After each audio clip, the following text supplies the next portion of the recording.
Merci de nous rejoindre pour cette seconde partie de notre émission spéciale Arthrose. Alors pour ceux qui nous retrouvent, nous sommes donc réunis aujourd'hui à la clinique du sport à Mérignac, à côté de Bordeaux.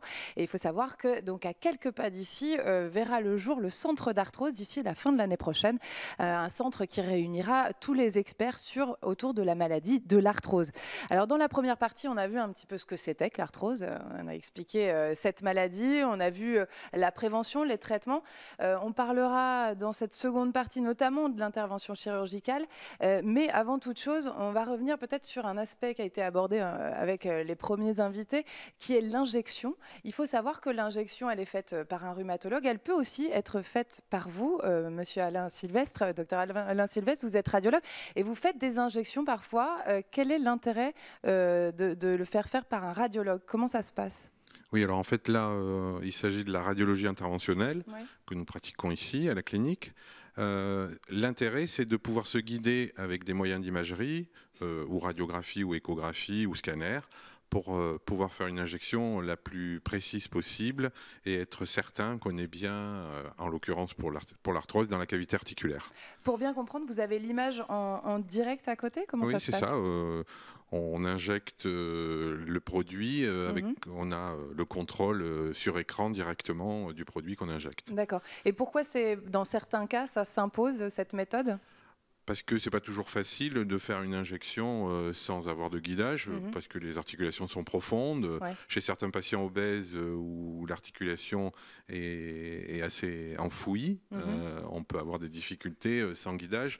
Donc là, on est certain de pouvoir être directement dans la cavité articulaire. Et le plus précis possible. Et le plus précis Sur la possible. colonne notamment, ça peut présenter un intérêt justement. Alors sur la colonne, comme il faut être encore plus précis à cause des éléments nerveux, on le fait directement sous scanner. Toutes nos infiltrations se font sous scanner. Et ça se fait de plus en plus, ça alors? On fait ça tous les jours de la semaine. On a une vacation de scanner qui est entièrement dédiée aux injections et à la radiologie interventionnelle. D'accord. Alors je profite que vous soyez là sur le plateau puisque je vais préciser que vous travaillez en parallèle avec l'INSERM, c'est l'Institut national de la santé et de la recherche médicale. Vous travaillez donc sur des solutions d'avenir.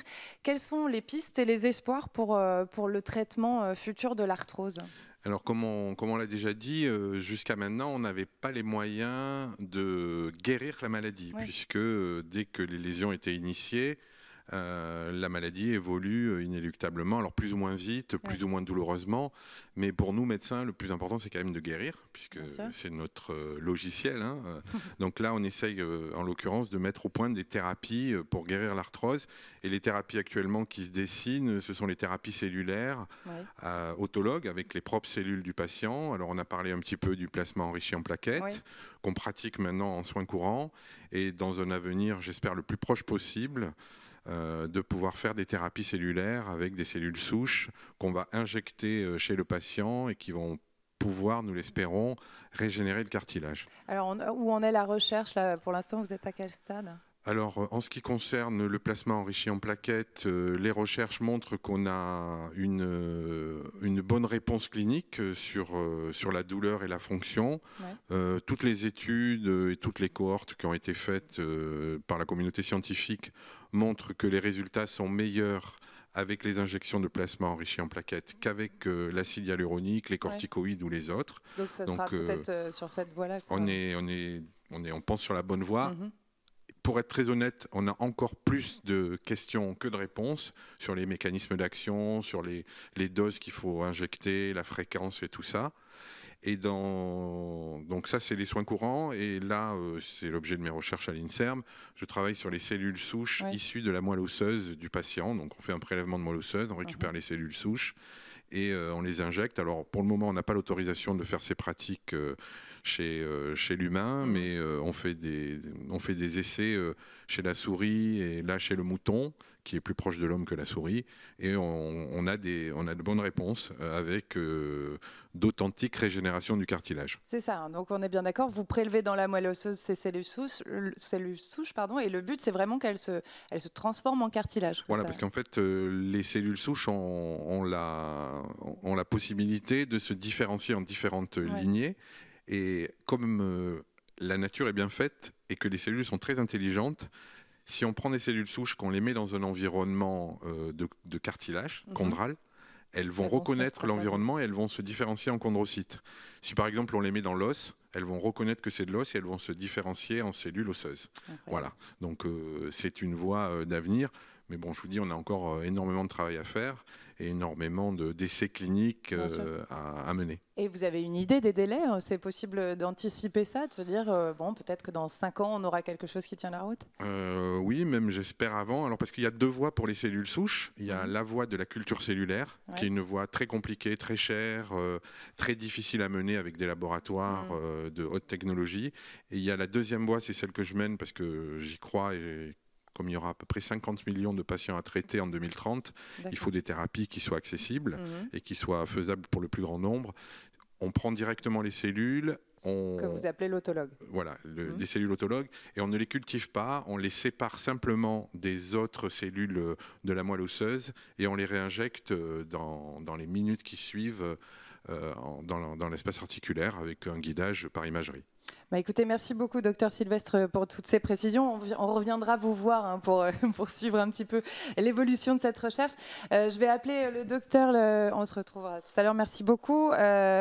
Le docteur Loïc Villette, qui est chirurgien, et à ses côtés, le docteur Nicolas Prévost. Vous êtes également chirurgien. Vous êtes tous les deux spécialisés dans les membres inférieurs, c'est-à-dire essentiellement l'arthrose du genou et de la hanche. On va parler donc forcément de l'intervention chirurgicale, qui est quand même une étape clé dans le parcours du patient qui souffre d'arthrose. Alors peut-être, docteur Villette, peut-être vous pouvez nous expliquer un petit peu quand intervient la décision d'opérer un patient et quel type de patient on opère. Bonjour. Bonjour. Alors, la chirurgie s'adresse aux patients qui souffrent quotidiennement et de façon invalidante, avec un retentissement péjoratif dans leur vie sociale, familiale, professionnelle, voire même sportive.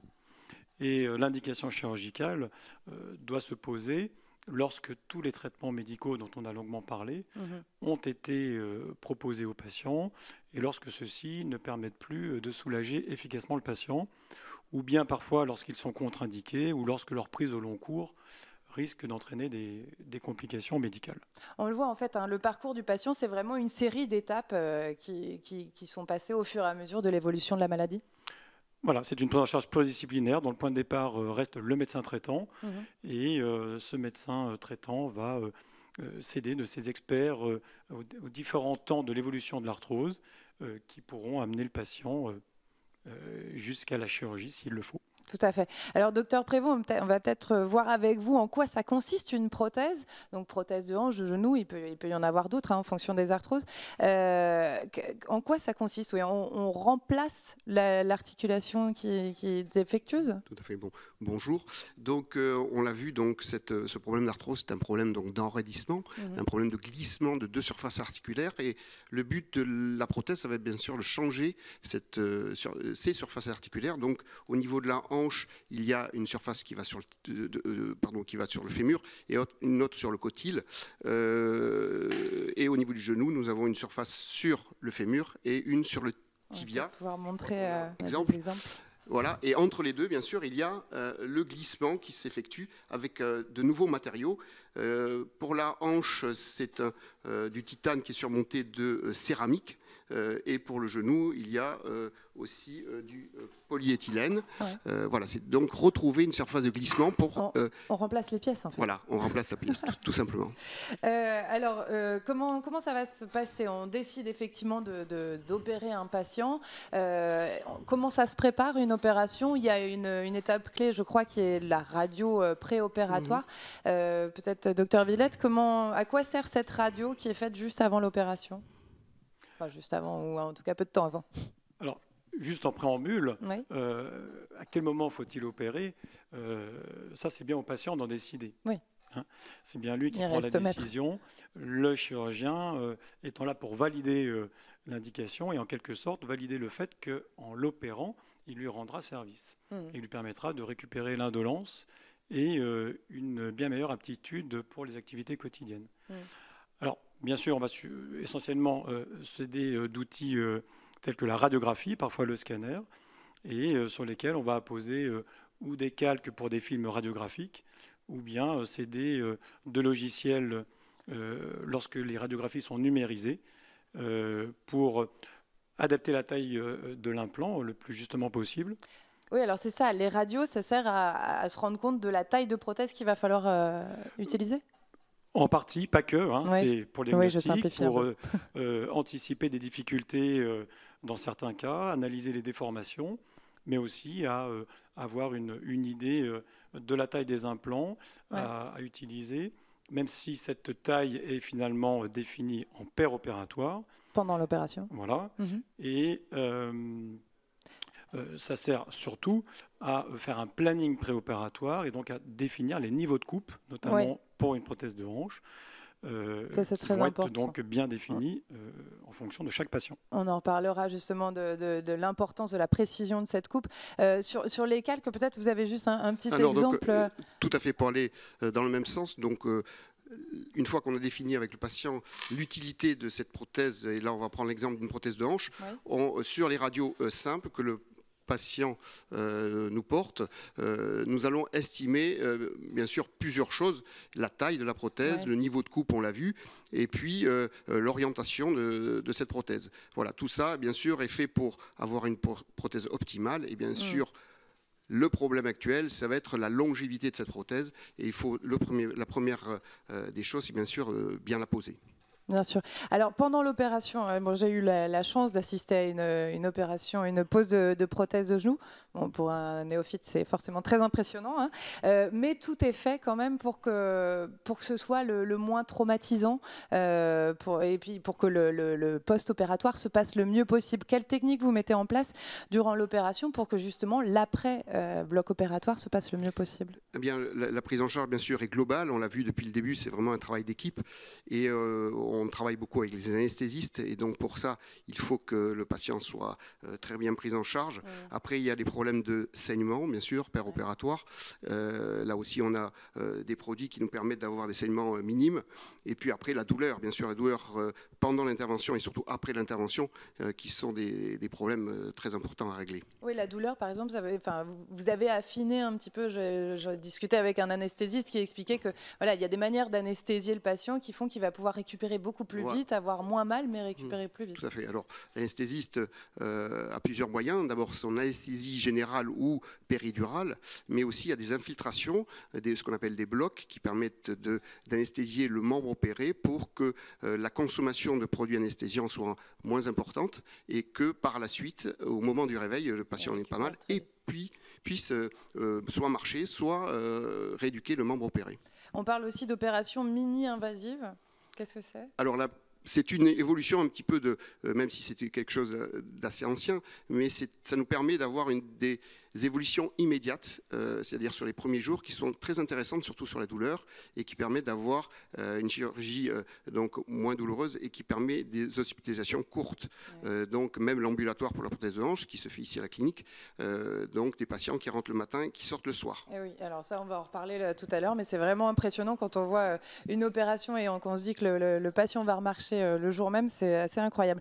Un autre aspect impressionnant pendant l'opération, c'est la chirurgie naviguée. Vous travaillez en étant assisté par ordinateur, justement pour respecter la précision de la découpe de l'os.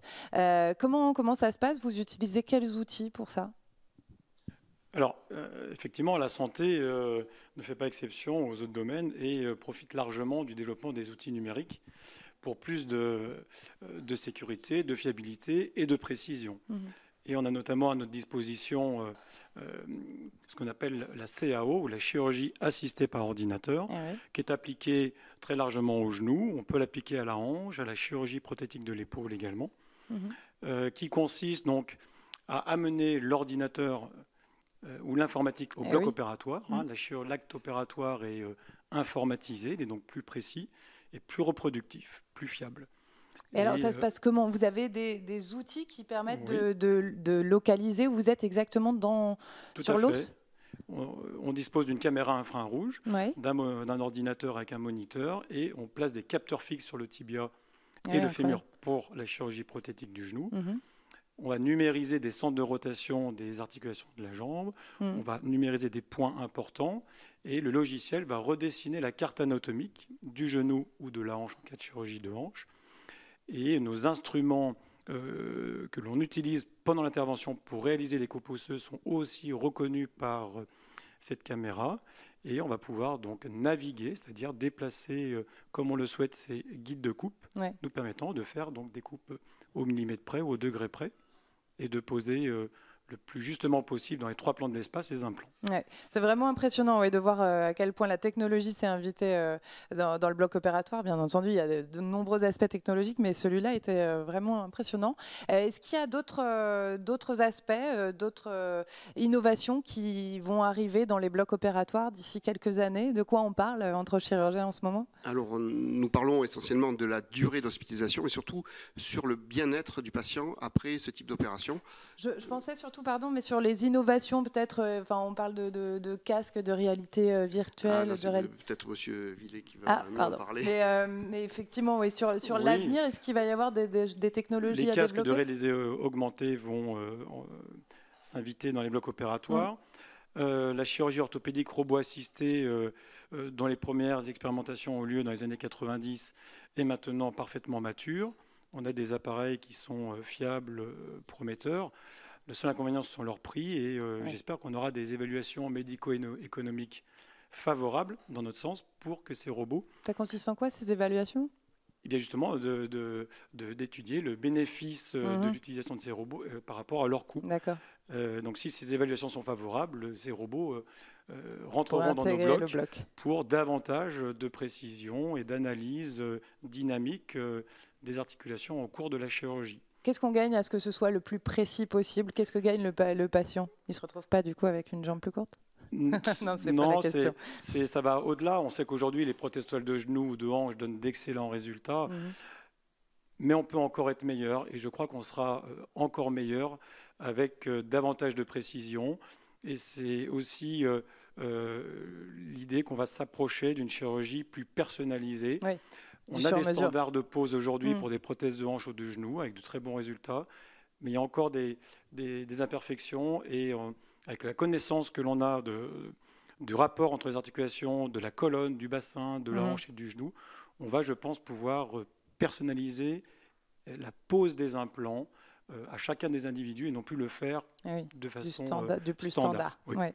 Alors, on a commencé à l'aborder, mais il y a effectivement un terme très important pour le post-opératoire, c'est la RAC, donc la récupération améliorée après chirurgie. Vous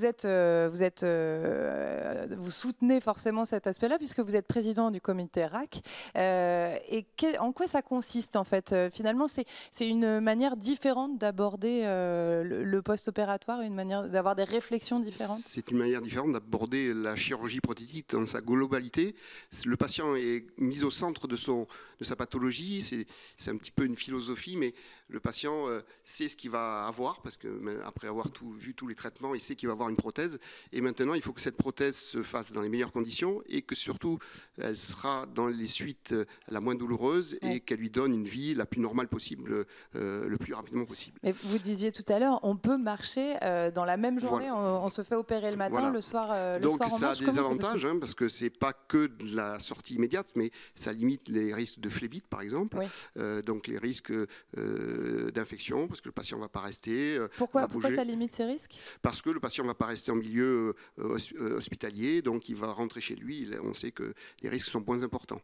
Voilà. Mais la RAC, c'est quelque chose de récent qui nous vient d'Europe du Nord et qui va prendre de plus en plus d'ampleur en France, puisque pour un problème économique, on le sait, donc l'hospitalisation doit être courte, mais pas que ça, c'est pour le patient un bénéfice important. Vous dites c'est récent, ça date de quelles années? Depuis quand on prend ça en considération? En France, c'est assez récent, puisqu'on était barré par ce qu'on appelait des bornes, il fallait que les patients rentrent sur des créneaux horaires, j'allais dire horaires, mais plutôt journaliers, pour un type d'intervention.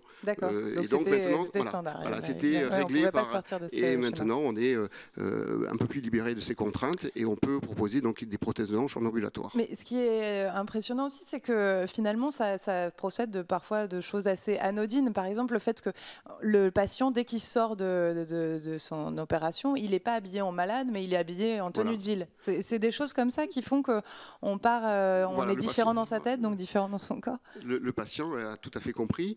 Il le demande, puisque c'est lui qui prend la décision de cette chirurgie ambulatoire. On va prendre l'exemple de cette chirurgie. Il a un pansement, ce qu'on appelle étanche, qui lui permet de prendre des douches dès le soir même en rentrant chez lui. Donc il est beaucoup plus acteur, en fait. Il est acteur de son problème. Il faut l'aider, bien sûr, parce que c'est quand même quelque chose d'important. Mais avant l'intervention, il est éclairé et par des infirmières dédiées à ce problème qui sont dans la clinique, qui lui expliquent tout le parcours, ce qu'il va subir. Il y a les kinésithérapeutes qui sont là aussi pour l'aider. Et quand il va sortir, il aura déjà appris beaucoup de choses et il pourra utiliser sa nouvelle articulation de façon optimale. Parce que par comparaison, avant, une personne pouvait rester jusqu'à combien de temps en hôpital ? Au début de la prothèse, c'était 3 semaines. 3 semaines à la clinique. 3 semaines hospitalisées. Donc, après, c'est passé à 10 jours. Et puis, quand il y a eu les bornes, ce qu'on appelle ces contraintes de temps, c'était plusieurs jours. Voilà. C'était pas nécessaire. D'accord. Et là, donc, on gagne le patient, forcément, il retrouve sa vie normale plus rapidement, il souffre moins. Et donc, forcément, en termes d'occupation, ça permet aussi de libérer des lits plus vite. Au point de vue économique, effectivement, c'est très intéressant. Mais n'oublions pas, c'est d'abord le patient. Et même pour le patient, c'est quand même un bénéfice. Peut-être une question pour conclure la partie sur l'intervention chirurgicale. Le patient, une fois qu'il est opéré, il est tranquille pour combien de temps, docteur Villette ? Alors, la survie des implants, quand on regarde les registres nationaux, notamment anglo-saxons, nous donne des longévités allant de 18, 20, 25 ans pour des prothèses posées il y a déjà fort longtemps. Oui. On voit régulièrement à nos consultations des patients opérés il y a plus de 20 ans, 25 ans, avec des radios tout à fait rassurantes. Donc je crois qu'au jour d'aujourd'hui, une chirurgie qui est réalisée après 60-65 ans est définitive. Ouais. Mais il ne faut pas que ce soit un âge limite pour envisager une chirurgie. On ne perd pas en fonction de cet âge-là, mais en fonction d'un handicap. Ouais. Et parfois, on rencontre des patients de moins de 55 ans, voire moins de 50 ans, avec des arthroses excessivement invalidantes. Donc s'ils se font poser une prothèse, ils auront sans doute besoin d'en changer à un moment. C'est possible, rien n'est garanti. On sait changer les prothèses avec des résultats tout à fait satisfaisants. Ok. Écoutez, je vous remercie à tous les deux. Je vais inviter sur le plateau Dr Pierre-Henri Flurin. Alors vous êtes chirurgien, membre fondateur de la clinique du sport. Et on va parler tous les deux de ce fameux centre d'arthrose qui doit voir le jour d'ici la fin 2018. Dans ce centre, il y aura tous les experts, les spécialistes qu'on a pu voir au cours de cette émission. A priori, et il y en aura d'autres bien entendu, a priori pas d'équivalent pour l'instant d'un tel projet. Alors pas d'équivalent dans le sens où on rassemble dans un même lieu, au même endroit, tous les spécialistes qui vont s'attaquer à ce fléau qu'est l'arthrose. On a vu tout à l'heure que l'arthrose, c'est une maladie qui peut atteindre toute la population, même qui atteint toute la population. On est tous porteurs à des degrés divers d'arthrose, puisqu'on use tous nos articulations à partir de l'âge de 20 ans et maintenant jusqu'à l'âge de 90 ans, 100 ans, donc avec une population qui augmente, des tranches d'âge aussi qui augmentent. Des problèmes de surpoids. On a des problèmes de surpoids. On a des patients qui vont être... On peut même aller au-delà de la définition d'un patient. On a des personnes qui vont être de plus en plus atteintes d'arthrose. Donc il faut tous se mettre ensemble pour lutter contre cette arthrose, à la fois pour trouver des solutions, pour la diagnostiquer un peu plus précocement, la prévenir, trouver aussi des solutions en termes de recherche, on l'a vu avec le docteur Sylvestre, avec l'INSERM. Donc on s'est dit qu'on avait chez nous des patients, des des praticiens qui déjà luttaient contre l'arthrose un petit peu indépendamment les uns des autres. Et le fait de les mettre ensemble, ça allait faire un travail d'équipe qui allait leur permettre de lutter plus efficacement contre cette arthrose. Et quel va être l'intérêt pour le patient? Parce qu'on a bien vu là, au cours des différentes interviews que c'est une maladie évolutive. Donc les traitements évoluent. On ne va pas rencontrer non plus les mêmes spécialistes en fonction du stade de la maladie. Du coup, pour le patient, quel va être l'intérêt d'avoir tout ce monde réuni au même endroit? La difficulté pour le patient, c'est de taper à la bonne porte au bon moment. Suivant le stade de sa maladie, il va devoir voir l'un ou l'autre des praticiens. Alors son médecin traitant va l'aider à s'orienter en fonction de la sévérité de son arthrose et du degré d'arthrose, mais le médecin traitant va être aussi assez content de pouvoir trouver en un seul lieu un ensemble de spécialistes qui vont pouvoir collaborer entre eux et même au cours d'une demi-journée ou d'une journée de consultation, pouvoir permettre aux patients de voir l'un ou l'autre, en particulier de voir le spécialiste de l'imagerie qui répondra aux questions du rhumatologue, qui pourra interroger le médecin rééducateur, et puis en fin de course, qui pourra demander son avis au chirurgien en lui disant quand est-ce qu'il faut en arriver à la chirurgie. De vrais gains de temps. Très rapidement, parce que l'heure tourne malheureusement, mais on voit aussi que il y aura un intérêt scientifique au fait que ces spécialistes soient tous réunis. Il y aura un comité scientifique, justement? Alors, il y aura un comité scientifique qui va permettre de se coordonner autour des résultats de nos traitements, c'est-à-dire à la fois d'analyser les résultats des traitements et de partager ces résultats de façon à pouvoir très vite savoir si on est dans la bonne direction. On a parlé tout à l'heure d'acide hyaluronique, de cellules souches. On a vu un certain nombre de choses qui sont des thérapies d'avenir.